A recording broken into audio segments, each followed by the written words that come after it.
সাকিব আল হাসানের 12ই আগস্ট পর্যন্ত এনওসি আছে। 12ই আগস্ট পর্যন্ত যেহেতু এনওসি আছে, 13ই আগস্ট তার দেশে আসার কথা বা আমাদের কাছে রিপোর্ট করার কথা। সো যেহেতু 12 তারিখ আজকে হচ্ছে গিয়ে 7ই আগস্ট, তার আরও 2-3টা খেলা রয়েছে, আমরা তাদের সাথে যোগাযোগ করব এবং তার প্ল্যানটা জানার চেষ্টা করব।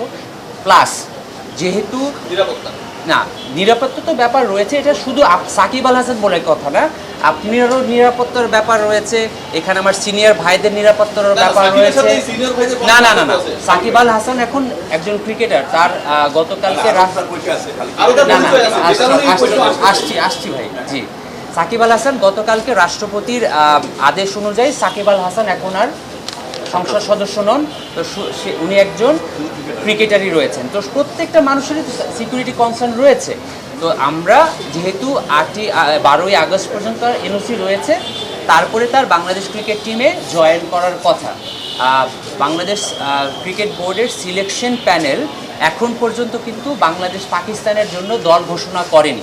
বাংলাদেশের জন্য যখন ওনারা দল ঘোষণা করবেন, সে যদি টিমে থাকে তখন একরকম, সে যদি টিমে না থাকে তখন তো তার এনওসিটা কাজে লাগছে না। একটা হচ্ছে গিয়ে উনি টিমে আছেন কিনা, আরেকটা হচ্ছে উনি অ্যাভেলেবেল কিছে না। আমার মনে হয় শাব্দিক পার্থক্যটা আমরা সবাই বুঝি। সো ওইটার উপর ডিপেন্ড করে আমরা আমাদের যে অ্যাক্টিভিটিসগুলো আছে সেভাবে পরিচালনা করব। 250টিরও বেশি ডিজাইন অপশন নিয়ে ওয়ালটন স্মার্ট ফ্রিজ, বোঝে আপনার প্রয়োজন। না, যদি উনি নির্বাচিত হন, উনি যদি টিমে নির্বাচিত হন, তাহলে তো স্বাভাবিকভাবেই উনি বাংলাদেশে টিমের সাথে জয়েন করে যাবেন বা টিমের সাথে জয়েন করবেন। সেটা ওনার in terms of his confirmation of selection সেটা ডিসাইডেড হবে। এখন দেখুন, অনেক সময়, যেমন আমি আপনাকে একটা ছোট্ট উদাহরণ দিই, অনেক সময় কিন্তু প্লেয়াররা ব্যক্তিগত কারণেও কিন্তু জানিয়ে থাকেন যে আমি এই কারণে হোক বা অসুস্থতার কারণে হোক, যেমন মাহমুদুল্লাহ রিয়াদ বছরখানেক আগে হজের কারণে আফগানিস্তান সিরিজ খেলেন নাই। সো পার্সোনাল সেই স্পেসটাও তো আমরা প্লেয়ারদের দিয়ে থাকি।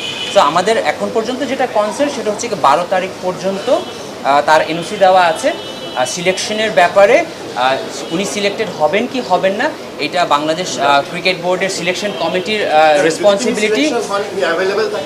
দেখুন, সিলেকশন হন,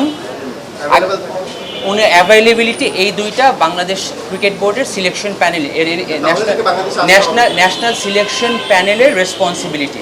এরপরে তার বাংলাদেশে এসে আসতে হবে কিনা বা উনি ডাইরেক্ট যাবেন কিনা, that will depend on the board. ঠিক আছে, বোর্ড এখনও যেহেতু ভেঙে দেওয়া হয়নি, বোর্ড চলমান আছে, বোর্ডের ডিসিশনের ব্যাপার। আমি অপারেশনস ইনচার্জ হিসেবে আমি যেভাবে বোর্ড আমাকে ইনস্ট্রাক্ট করবে সেভাবে আমি অ্যারেঞ্জ করবো।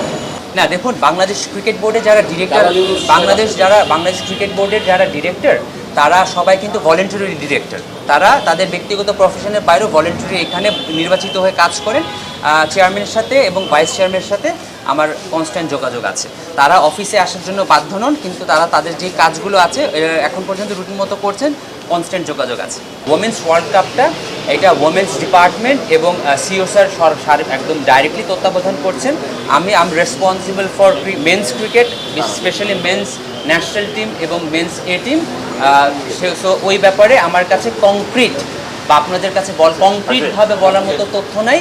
I am not the responsible person to do that as well.